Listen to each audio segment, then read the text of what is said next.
Good morning, dear students. Today I am going to teach you the poem The Road Not Taken.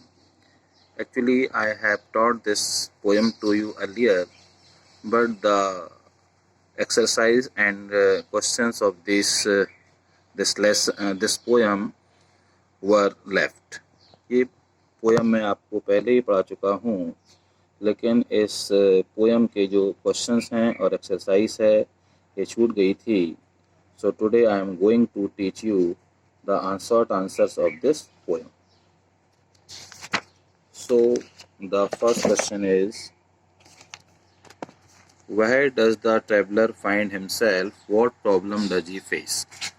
यात्री अपने आप को कहाँ पर पाता है और वह किस समस्या को अपने सामने पाता है. The traveler finds himself in a forest where two roads are going in different directions. यात्री जो है वो अपने आप को एक जंगल में पाता है जहाँ पर दो सड़कें अलग अलग दिशाओं में जा रही हैं. The poet faces the problem of choosing one of them. कवि इस समस्या का सामना करता है कि वह उन दोनों सड़कों में से किस सड़क का चुनाव करे, किस सड़क पर वो आगे बढ़े. He fails to decide which road is worth using. और प्रारंभ में वह इस बात का पता लगाने में असमर्थ रहता है कि वो किस सड़क का प्रयोग करे, किस सड़क पर वो जाए, किस सड़क पर वो अपनी यात्रा को आगे बढ़ाए. Question number second, discuss what these phrases mean to you.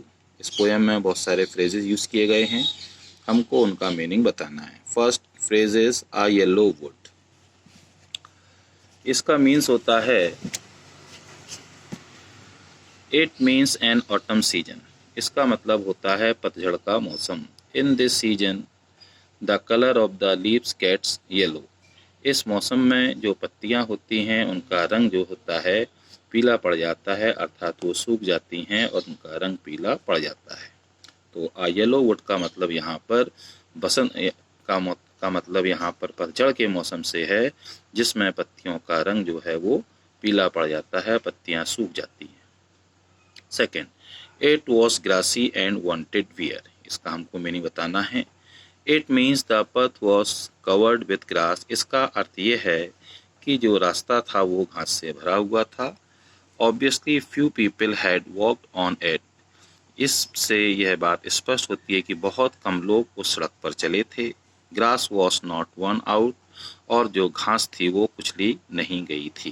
It means यहाँ पर ग्रासी एंड वांटेड वियर का मतलब है जो सड़क थी वो घास से भरी हुई थी.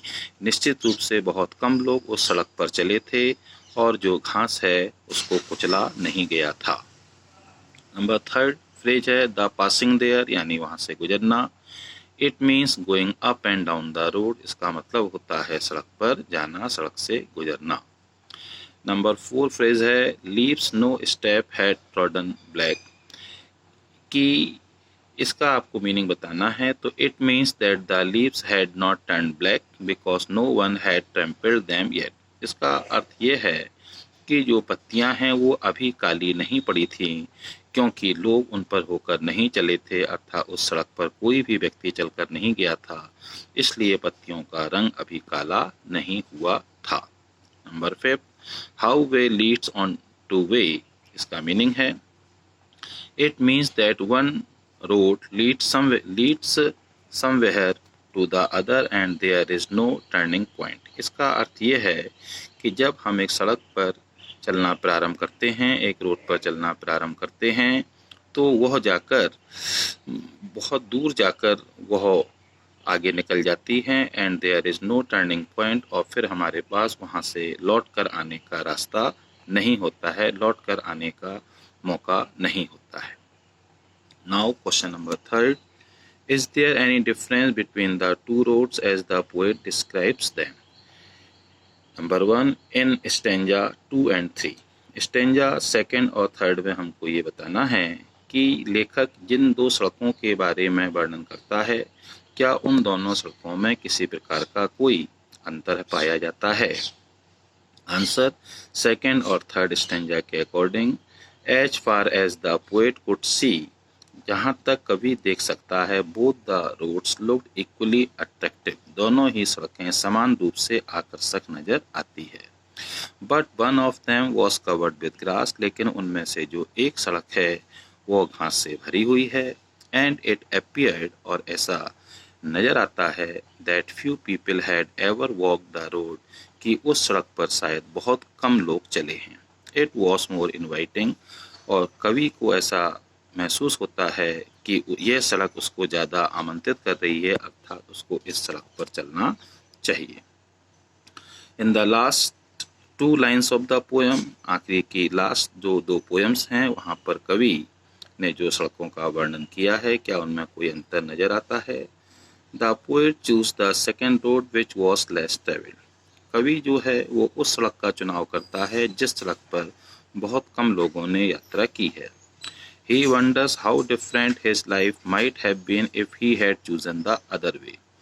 तब वह आश्चर्य करता है कि यदि उसने दूसरी सड़क का चुनाव किया होता तो आज उसका जीवन कैसा होता। He seems not to regret his choice, ऐसा प्रतीत होता है जैसे कि कवि को इस बात का दुख नहीं है कि उसने जिस सड़क का चुनाव किया, अर्थात कवि इस बात से प्रसन्न है कि उसने जिस सड़क का चुनाव किया वह चुनाव उसका सही था, उस सड़क पर चलकर उसको जीवन में सफलता मिली। Question number 4, what do you think the last two lines of the poem mean? इस पोएम की जो लास्ट दो लाइन्स हैं उनका क्या अर्थ है, ये हमको बताना है। The last two lines of the poem mean, इस पोएम की जो आखिरी दो पंक्तियां हैं उनका अर्थ है that the poet does not have any regret over the choice he has made in his life.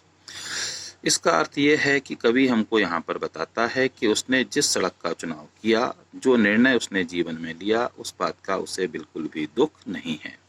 He chose the second road where very few people moved on.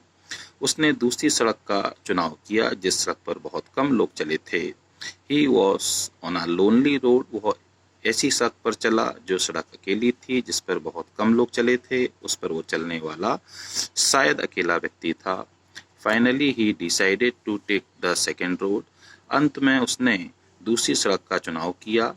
All these made the difference in his life, और उसके इस निर्णय ने ही उसके जीवन में इतना बड़ा बदलाव, इतना बड़ा परिवर्तन लाया, अर्थात वह जीवन में एक सफल व्यक्ति बन सका क्योंकि उसने सही सड़क का चुनाव किया।